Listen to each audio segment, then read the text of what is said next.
നമുക്ക് നോക്കാം. കൈയെടുക്ക്. മധു കുട്ടമ്പേരൂർ എന്ന് പറഞ്ഞിട്ടുള്ള കവിയാണ് ഈ കവിത എഴുതിയേക്കുന്നത്. ആരാ? മധു കുട്ടമ്പേരൂർ. ഓക്കെ, കവിതയുടെ പേരെന്താ? പേരെന്ത്? കവിതയുടെ പേര് പേരെന്ത്.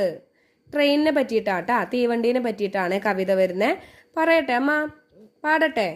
പാളത്തിനുമേൽ തകതിമി തകതിമി തകതിമി തകതിമി പാട്.